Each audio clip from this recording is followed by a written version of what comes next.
Hi hello அனைவருக்கும் வணக்கம். நாம் இப்போ சிங்கப்பூரில் இருக்கோம். சிங்கப்பூரில் வந்து இங்கே சுற்றி பார்க்குறதுக்கு பயங்கரமாக நிறைய பிளேசஸ் இருக்குது. இன்றைக்கி நாங்கள் ஒரு பிளேசஸ் போனோம். அங்கே ஃபுல்லாமே நைட்டு சாப்பிட்றதுக்காக தான் போனது. மொத்தம் பார்த்தோம் டோட்டலாகனா ஒரு 7 பேர் போயிருக்கோம். ஒவ்வொரு பிளேட்டில் ஒவ்வொரு வெரைட்டியாக இருந்துச்சு. இதெல்லாம் நம்ம ஊரில் நான் வந்து ஒரு சில பார்த்தது இருக்குது. இது ஃபஸ்ட்டு பார்த்தோம் அப்படின்னா சிக்கனில் வந்து வெஜிடபிள்ஸ் எல்லாமே போட்டு வச்சுருந்தாங்க.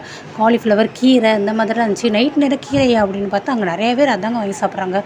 மீன் பார்த்தா நல்லா முழு மீன் பார்க்குறதுக்கு பச்சையாக இருந்துச்சு. பட் நல்லா நல்லா வெந்துருச்சுங்க. பார்க்கறதுக்கு ரொம்ப சூப்பராக இருந்தது. பர்கர் இது பார்த்தோம் அப்படின்னா முட்டைக்கோசு, கேரட்டு அது என்ன போட்டிருந்தாங்கன்னு எங்களுக்கு ஒன்றுமே புரியல. ஆனால் இனிப்பாக இருந்துச்சு. டேஸ்ட்டும் நல்லா இருந்துச்சு. ஆனால் இது எல்லாமே பச்சையாக இருந்த முட்டைக்கோஸ், கேரட் தான். நெக்ஸ்ட்டு பார்த்தோம் அப்படின்னா அதில் பார்த்திங்க அப்படின்னா தெரியும் காலிஃப்ளவரு, கீரை, சிக்கனு, உருளைக்கிழங்கு ஃப்ரை இந்த மாதிரி இதில் நிறைய வெரைட்டி இருந்துச்சு. ஒவ்வொரு இதுலேயும் சாஸ் வந்து பக்கத்தில் தொட்டுக்கிறதுக்கு வச்சுட்டே இருந்தாங்க.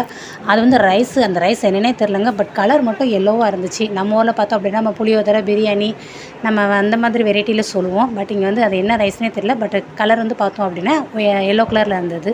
ஸோ இந்த மாதிரி சாப்பாடு வெரைட்டி பார்க்குறது ரொம்ப ஒவ்வொன்றுமே அதில் இன்னும் நிறைய பேர் என்னென்னமோ டிஃப்ரெண்ட்டெல்லாம் சாப்பிட்டாங்க. பட் நம்ம வந்து நம்மளுடைய தமிழ்நாட்டில் நம்ம என்ன சாப்பிடுமோ அது ரிலேட்டடாக தான் நாங்கள் வாங்கி சாப்பிட்டோம். இது வந்து பாஸ்தாவில் பார்த்தோம் அப்படின்னா சிக்கன் பீஸ் போட்டிருந்தாங்க, ப்ளஸ் மஷ்ரூம் போட்டிருந்தாங்க. டெக்கரேஷனுக்கு ஒரு ஆஃப் தக்காளி ப்ளஸ் ஒரு கொத்தமல்லி அப்படி லைட்டாக மேலோப்பில் தூணுது. ஸோ எல்லாமே பார்க்க சூப்பராக இருந்துச்சு. ஒரு அலையாக எல்லாமே கட்டுக்கட்டுன்னு கட்டிட்டோம். மறக்காமல் சப்ஸ்கிரைப் பண்ணி